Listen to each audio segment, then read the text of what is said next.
Okay, good morning. I would like to share with you the project that I and my team has been working.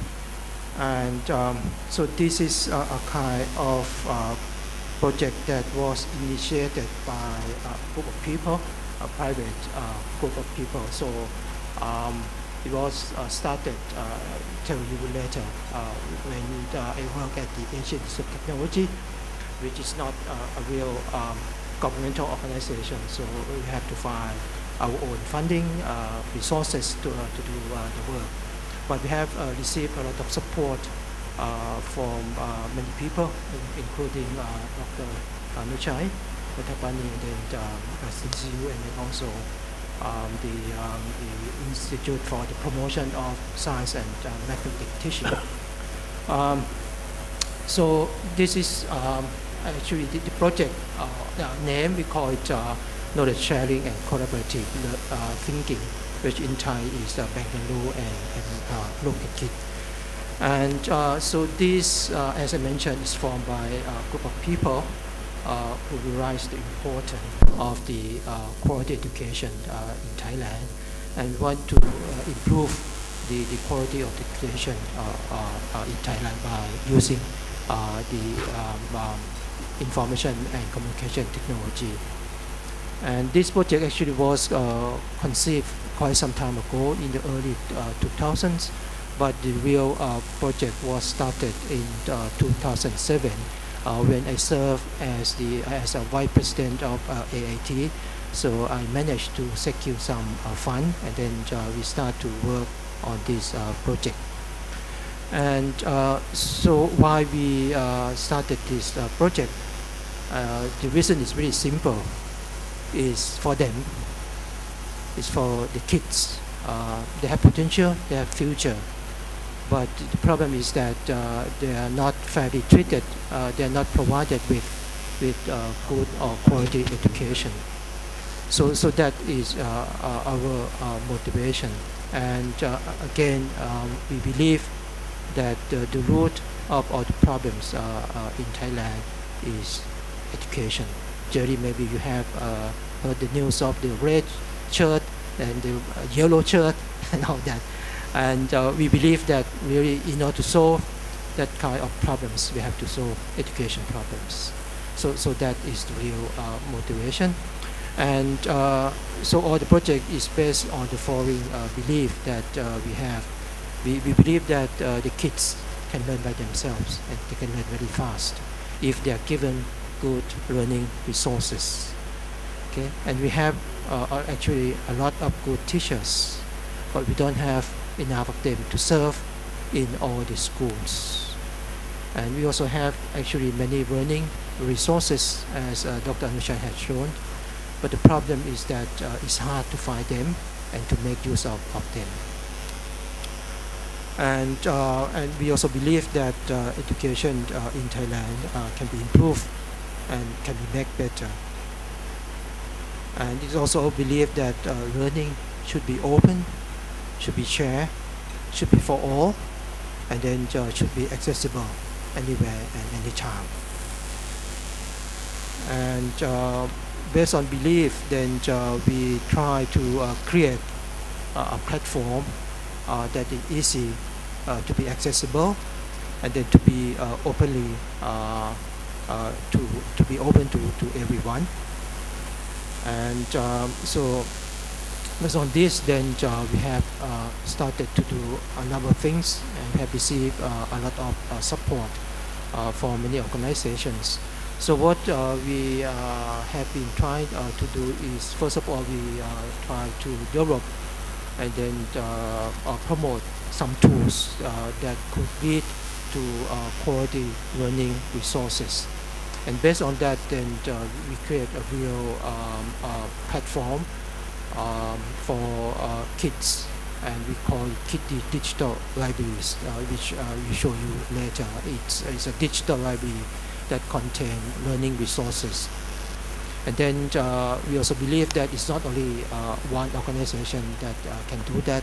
then we promote to have many organizations, universities to have this kind of digital library, and they create a network of this digital library. And then based on that, then we start to extend digital library. So it's not only the repository of learning resources, but we wish also to create some environment that may be similar to Moro. So it's not resources, but it's a kind of platform for teachers, for students that can come and share their experience. So we try to help create what we call learning space. And then after that, after this having the learning space, then we wish to create this network of learning resources. And the basic idea of the approach that we use, Dr. Ashwin mentioned, we wish to create a common infrastructure so that many organizations can create their own repositories, learning space, okay, and then they can manage their own learning space or repositories. Okay, we don't think that centralized repository will work. So we leave each organization to handle, to manage their own content. But the thing is that all the content should be shareable, okay, it should be accessible and then open. And to enable that, then we think that standards are very important. So the aligning all these common infrastructure is the widely accepted standards. Okay, and then based on this, then we build the system. So the standards, but we wish to recommend start from the standard formats. So the formats of the files of the learning resources that used should conform to the standard. And then standard metadata.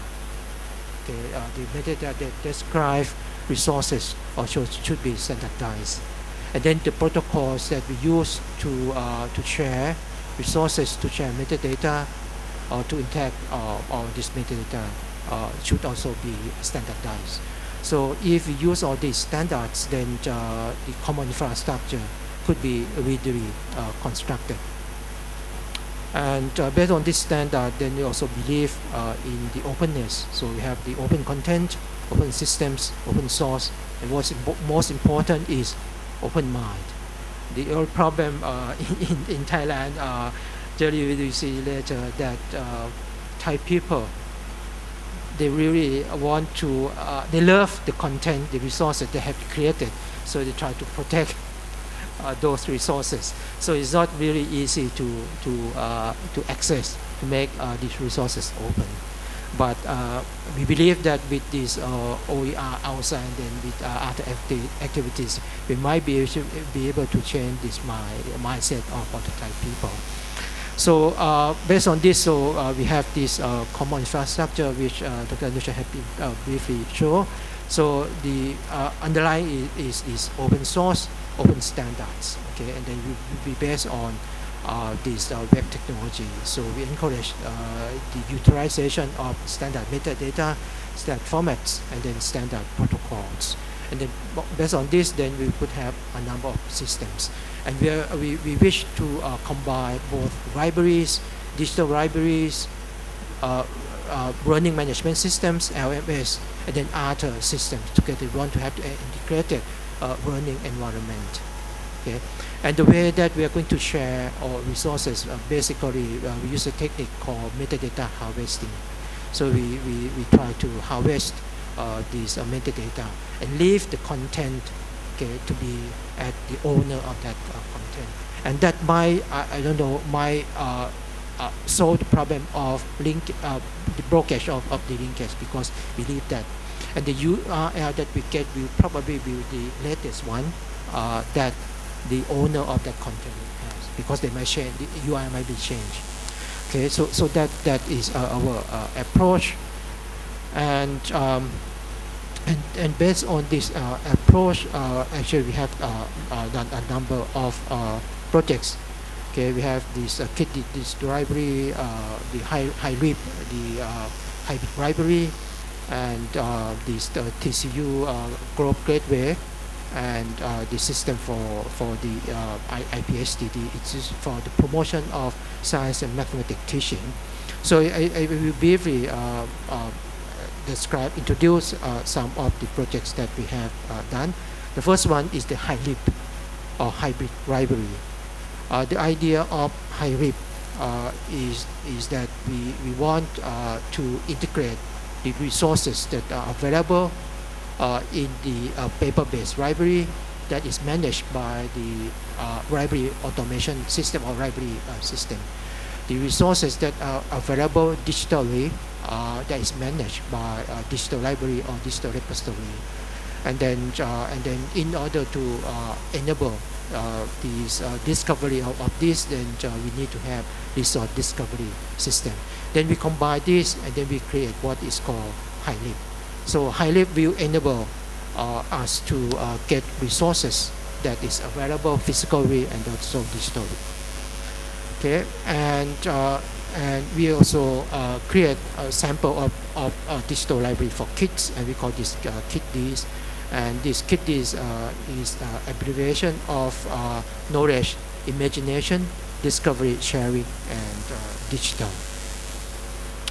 Okay, and so these KidD libraries actually right now we have two major digital libraries. One that belong to AAT, and we call KidD at AAT, and the other one belong to Senior Green Road University. So these are the two sample digital libraries.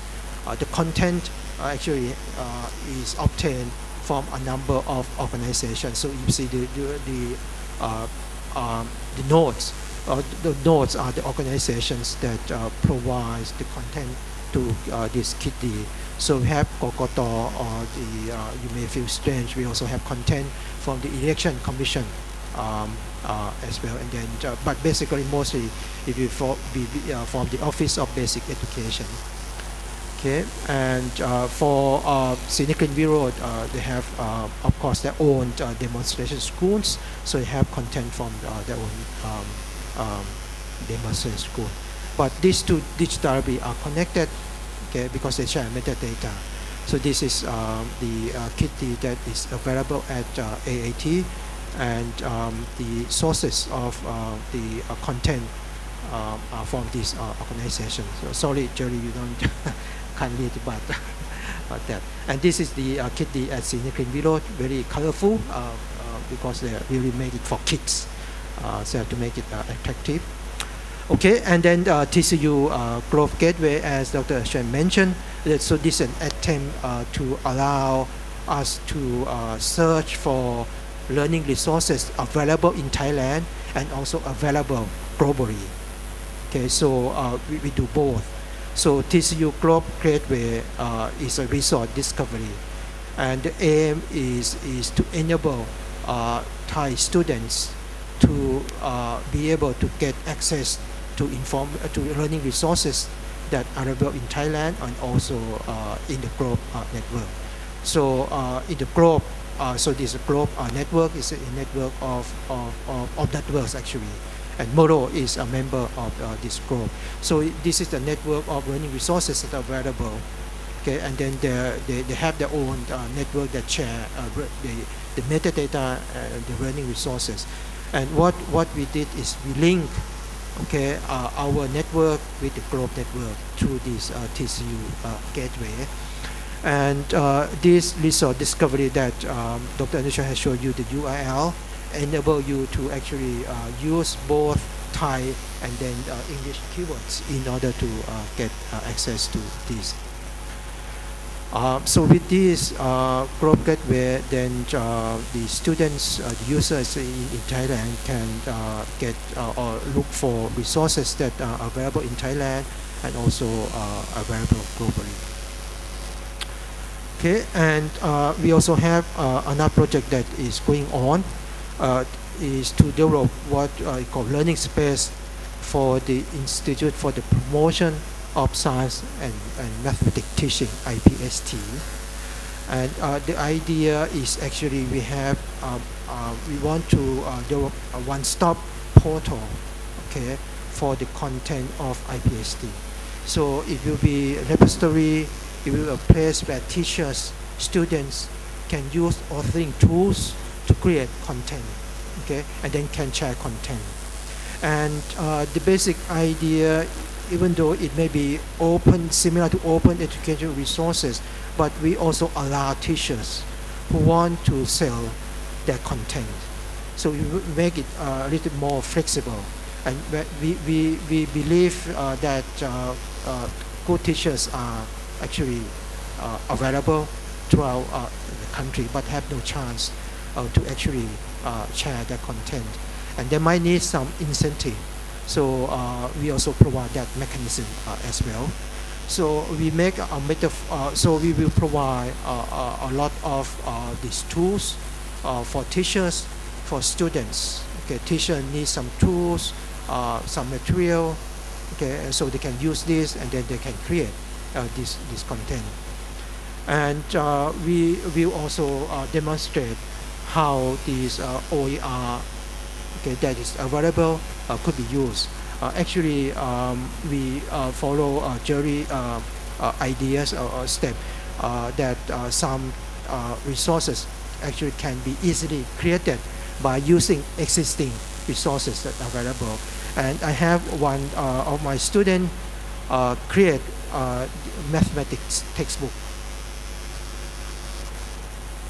And this is the textbook for Mathayom 1. Mathayom 1 is grade 7. Okay, and the content of this textbook has been taken from CK12 and Connexion. So we rely on these two resources. And interestingly, these are the topics that are covered in this textbook. And this textbook actually conforms to the Thai National Standard curriculum. Okay, so exactly, so this means that this textbook actually can be used in Thai schools. Okay, and this content is available under Creative Commons. So teachers can publish this as well as the three requirements: attribution, non-commercial, and share alike. Okay, okay, and so this is the content. So my student is not an expert, is not a mathematician. So all the content has been retrieved, okay, and mixed, okay, from the resources that I mentioned is OER available, okay. So all this is available, right, and conform with that. And what we plan to do next is that we also want to create a Thai version of this. So in probably next few months, we will have this textbook both in English and in Thai, and students can switch or can use both. And the format of this I show you in PDF, but we also have the EPUB format as well.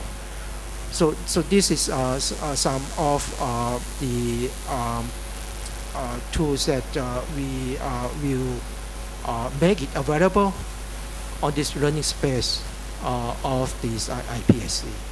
Okay, and we have the metaphor learning space similar to the department or the shopping complex that even small vendors can also sell their things. So individual teachers can also make contribution to this learning space.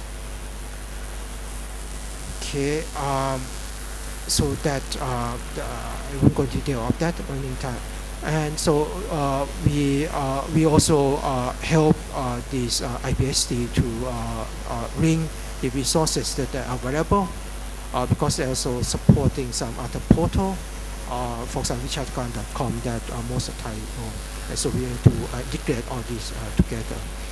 So that is some of the project that we have been working, and so we hope that this will provide a good example for other organizations. And as I mentioned, the infrastructure that we propose is a common one, and other organizations, if follow the standards that we have proposed, can be easily linked or connected to this infrastructure. Thank you. That is what we have been doing. Thank you very much for Professor Vilas. We have a question from อาจารย์สุพันธ์นี May I ask one question? Maybe a very silly question. I think that I have some content that I would like to contribute to your like a creative common or something like that. That everyone can come to give their content to your tools that you provide. But I don't know how to put my content in it. Is there any instruction or is the way for us to learn how to give our content to that tool that you have provided? It's going to we are going to provide two instructions how teachers or lecturer professors who wish to contribute content into this learning space. So we will be some instructions and tools. Even you might create your content in one format, and there might be some. We are going to create some tool that help you to convert the format to the format that we recommend into this. And another question, because I taught for a long time, and then I have many contents in maybe in many files, for example, in some document in PowerPoint, and then video recording, recorder, something that I have my own collection. And how can I know that this is conform to your tool? I can use this to provide. There will be some recommendation of the file formats that will be so that it can be stored in this learning space. So for example, for the audio or for video or PowerPoint, so there will be some formats that we will recommend, and that also could be tools that will help you, as mentioned, to convert into the recommended standard formats. And apart from that, if you have a lot of collection, actually in this learning space, we also have what we call open teachers or open professors, that each teacher will have individual website so that you can store your repository or your own lectures, notes of your own, and then your brief CV or whatever. So it may be similar to LinkedIn, but in academic world, and this also will be connected to this learning space.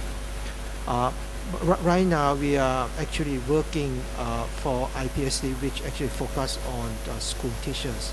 But I think the same idea, actually we are going to, if we are talking about higher education, the same concepts could be applied, and TCU might be the place where this learning space for higher education, and then for university lecturers, professors can share the individual information, lectures like